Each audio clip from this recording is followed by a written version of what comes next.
In the last hour, President Donald Trump has tweeted calling the results tonight a big win and confirmed he will be speaking this evening. CNN's Emily Schmidt is outside the Capitol in Washington, D.C., and she's been on the Trump trail and joins me on the phone now. Emily, what can you tell us about how this tweet has been received? We see Twitter has jumped on it pretty much straight away.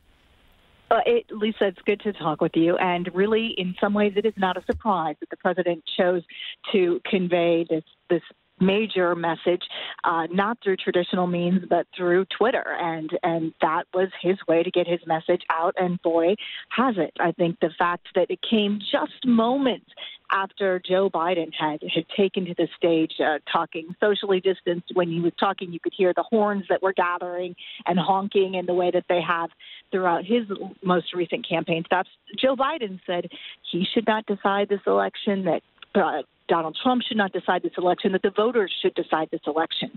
Contrast that with what Donald Trump did when he said that he would be speaking soon. He called it a big win. And then when he talked about the other tweet, we are up big in capital letters. They are trying to steal in big letters the election. We will never let them do it. Votes cannot be cast after the polls are closed. What is fascinating, Lisa, is when you say Twitter has exploded about this. If you haven't seen it and want to see it for yourself, you will see that Twitter marks it, saying some or all of the content shared in his tweet is disputed, might be misleading about an election or other civic process. So it shows how social media is playing a part in trying to keep this information in perspective as much as possible as we're still watching the votes and waiting for election results. Emily, I'm surprised he wasn't sanctioned for spelling mistakes as well. But on the way the states are, revealing themselves in terms of the results, what is the path to victory for Donald Trump right now? Winning Florida was big for him. That was 29 votes, and that really helped him. So here's where he needs, if he can gather states. We're looking now: Arizona, Pennsylvania, Wisconsin, Michigan, and Georgia coming into play. Those would be the states that if the traditional blue wall of Pennsylvania, Wisconsin, and Michigan, the Democrats had always been able to count on until Donald Trump turned them red in 2016. If Donald Trump can hold on to those, he will be looking at standing at the Capitol behind me on January 20th, taking the inauguration, taking the oath of office again.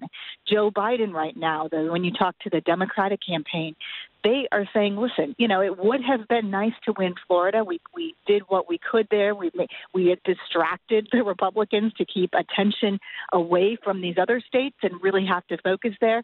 But they're really believing and still feeling optimistic in the states of Wisconsin, Michigan, Pennsylvania in particular. Remember, Joe Biden, though he now lives in Delaware, very much talks about himself as a boy growing up in Scranton. In fact, when he was in Scranton today, he wrote a note on the wall of the homeowner who let him into the house, and the note said, "From this house to the White House by the grace of God." And so really it shows that these states, there's a lot on the line, not only for the presidency, but also a personal point of pride for Joe Biden. And so those are the states that everyone is going to be watching. The thing is, you're going to be watching for a while because it's going to take a while for the record turnout, huge numbers of early voting ballots to be counted. That we're being told, that could take into tomorrow. It could take even longer. And if these are the states where it comes down,